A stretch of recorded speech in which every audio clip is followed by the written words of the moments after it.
आत्माओं थोड़ी सी कलाबाजी इसकी ओर दिखाते हैं। ये जो पारखी संत हैं ये परमात्मा की उस वाणी को, बीजक को सत्य मानते हैं, ओनली बीजक को। पुण्यात्माओं, जिसने हल्दी की गांठ ले ली और उससे पंसारी का बोर्ड लगा लिया, ये कोई एक हल्दी की गांठ से पंसारी नहीं बनता। कबीर परमेश्वर की सर्ववाणी ही मान्य है। कबीर पवित्र, कबीर सागर और कबीर साखियाँ, कबीर शब्दावली, कबीर दोहावली, कबीर साहिब की ये कबीर बीजक, ये सभी परमात्मा का दिया हुआ ज्ञान है। इसमें थोड़ी सी झलक दिखाते हैं आपको। इस कबीर साहिब के बीजक ग्रंथ में सबसे पहली वाणी है, ये देखिएगा, ये है सतगुरु वे नमः और सतगुरु कबीर विरचित। कबीर बीजक तो कबीर साहब द्वारा रचित है, अनुवाद करता गलत है। ये पारक सिद्धांत इनका, ये पारक सत्यमेव जयते यहाँ लिखना था झूठमेव जयते। हाँ, सत्यमेव जय, सत्यम तो ही जीतेगी। देखिए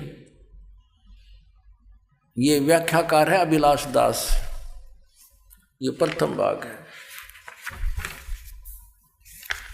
ये कहाँ से छपा है? वही प्रकाशक है, कबीर पारक संस्थान, संत कबीर मार्ग, प्रीतम नगर, इलाहाबाद। ये मुद्रक है वही, Indian press private limited, Panna Lal road, Allahabad. ये देखिएगा इसमें क्या लिखा है। बीजक प्रथम रमैणी है बीजक की, ये प्रथम रमैणी है। ये देख,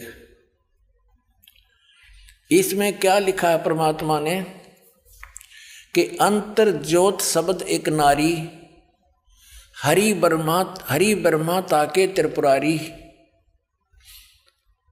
ते तिरिये भगलिंग अनंता, तेऊ न जाने आदि और अंता, बाखिर एक विधाता की ना, और 14 ठाहर पाठ सोलीना। अब इसने के अर्थ किया है इसका, इस रमैणी का। यहाँ तो इसने तो को 10-10 प्रश्न बरस दिया अपने ज्ञान को ढकने के लिए। ये क्या कहता है? सभी देवधारियों के भीतर एक ज्ञान ज्योति है जिसे जीव चेतन या आत्मा कहते हैं। इसने तो जीव को परमात्मा सिद्ध करने की कुचेष्टा की है। मानव की कल्पना और शब्द योजना रूपी नारी या माया से ब्रह्मा, विष्णु तथा महादेव की उत्पत्ति स्थापना हुई। सृष्टि को समझने के लिए ब्रह्मा, विष्णु तथा महादेव की कल्पना की गई। इन तीनों के बहुत से पुत्र, पुत्री और पुत्र किए। बता, यो ड्यों कह है कि सृष्टि को समझने के लिए ब्रह्मा, विष्णु, महेश ये काल्पनिक नाम हैं।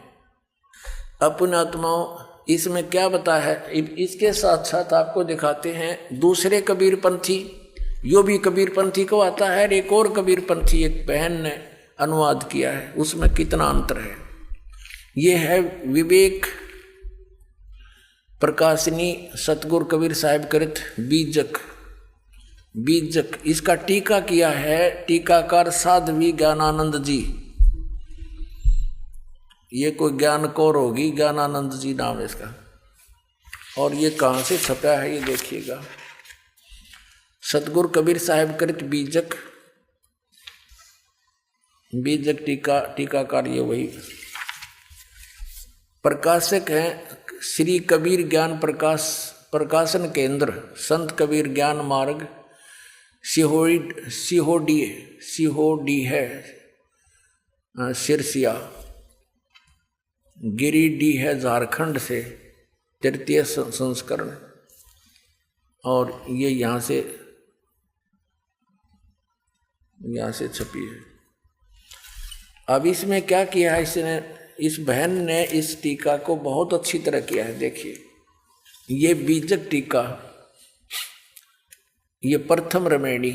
इसमें क्या है, अंतर ज्योत शब्द एक नारी, हरि ब्रह्मा ताके त्रिपुरारी, ते तिरिये बगलिंग अनंता, तेऊ न जाने आदोरंता।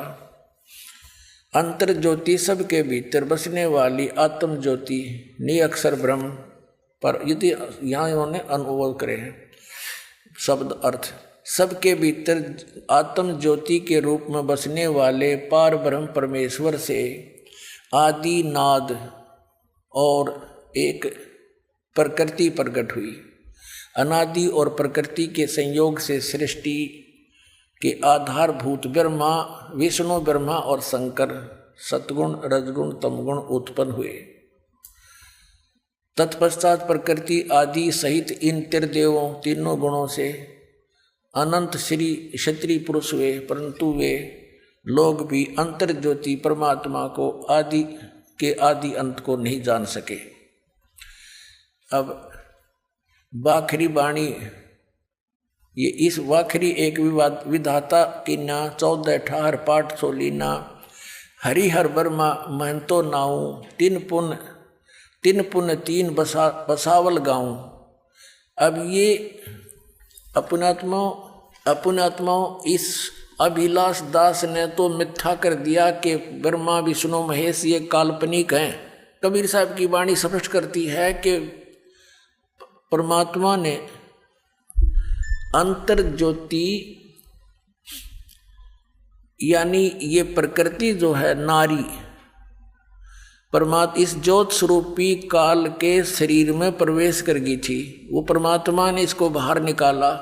उसके बाद फिर इन दोनों के संयोग से ज्योत स्वरूपी काल के और प्रकृति के संयोग से ये तीनों ब्रह्मा विष्णु महेश की उत्पत्ति हुई। तो पुण्यात्माओं ये और देखिएगा कि दिखाते हैं आपको इसने कैसी अटकलबाजी की है। देखना, ये तो अभिलाष दास की है टीका जो आपको दिखाने जा रहा हूं। ये 53 पृष्ठ पर ये प्रथम प्रकरण है। यहाँ देखना, इसमें एक शब्द है नीचे, यरमैणी प्रथम है। प्रथम आरंभ कौन को भऊ, दूसर प्रगट किन सोठऊ। प्रगटे ब्रह्मा विष्णु शिव शक्ति, प्रथम भक्ति कीन जीव उक्ति। प्रगटे पवन पानी, और ये सारा कुछ लिखा है। फिर क्या बताया है कि जीव शिव सब प्रगटे, वह ठाकुर सब दास, और कबीर और जाने नहीं एक राम नाम की आस। बता, ये कबीर साहब का वाणी बीजक में इस अभिलाष दास जी ने स्वयं प्रमाणित ले रखी है कि ये वाणी सच्ची है। जो कबीर साहब ने की वाणी लिखी है, ये कबीर साहब की वाणी है।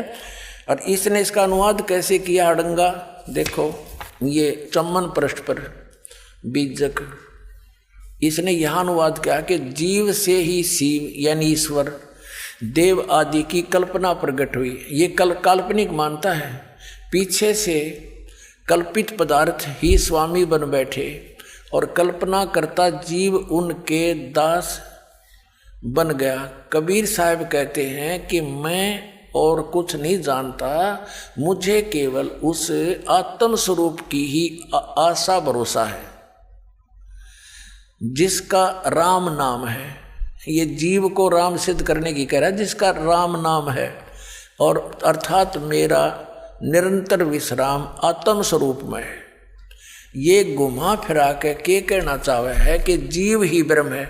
और जबकि इस वाणी का प्रत्यक्ष अर्थ देखिएगा, ये वाणी जो 53 पृष्ठ पर है, यहाँ तो ये वाणी है, आगे उसका अपना अड़ंगा अनुवाद है।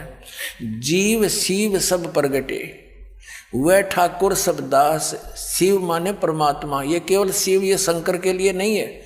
वेदों में शिव माने सर्वशक्तिमान, जो सबका कल्याण करने वाला।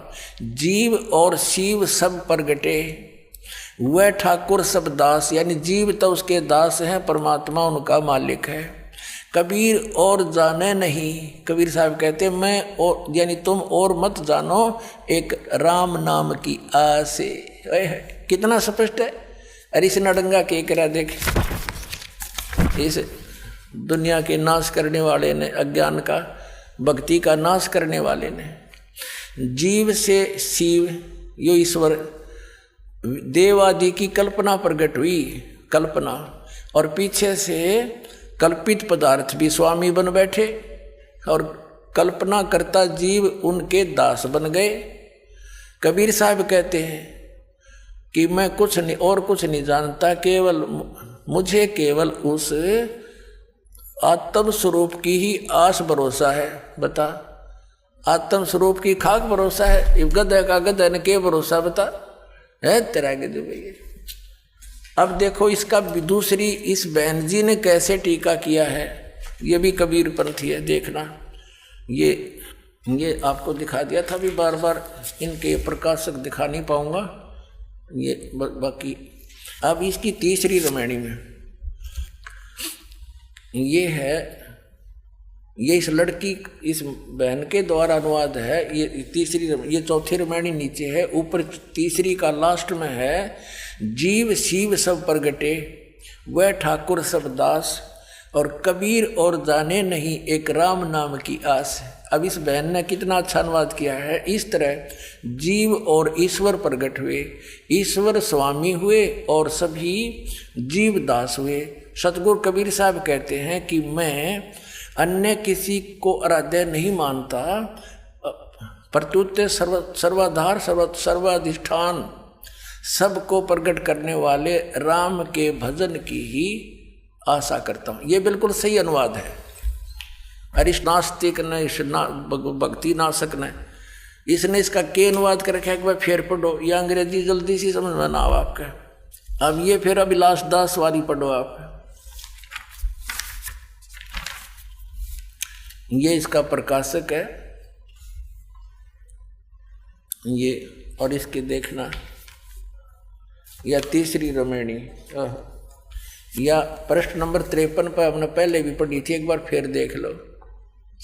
या तीसरी रामायणी के लास्ट में है, जीव शिव सब प्रगटे वह ठाकुर सब दास। इसमें बिल्कुल साफ है, बिल्कुल स्पष्ट है कि जीव यानी परमात्मा ना, जीव तो जीव और शिव परमात्मा, जीव शिव सब प्रगटे वह ठाकुर सब दास। वो एक सबका मालिक है, बाकी जीव उसके अधीन है, उसके दास है। फिर देखो, और कबीर साहब कहते हैं कबीर और जाने नहीं एक राम नाम की आस। और इसने के डंगा कराया से इस नास्तिक ने, ये देखो यहाँ लिखा है चम्मन पे, जीव से शिव ईश्वर, जीव से ईश्वर देवादि की कल्पना प्रकट हुई। ये उल्टा ठोक रहा है खुट्टे, क्योंकि जीव तो भगवान प्रकट होया। देख इसका अनुवाद, जीव से शिव देव आदि की कल्पना प्रकट हुई, यानी जीव तो ईश्वर होया उत्पन्न, और पीछे से कल्पना काल्पनिक पदार्थ स्वामी बन बैठे, काल्पनिक कर्ता जीव उनके दास बन बैठे, काल्पनिक कर्ता के जीव दास बन बैठे। कबीर साहब कहते हैं कि मैं और कुछ नहीं जानता, मुझे केवल उस आत्म स्वरूप का ही आशा भरोसा है, और जिसका नाम राम है, और मेरा निरंतर विश्राम स्वरूप राम में है, यानी अपने जीव राम में है, जीव राम की भक्ति करता हूँ मैं। ये कहना चाहे, बता इस खूटा ठोक का कि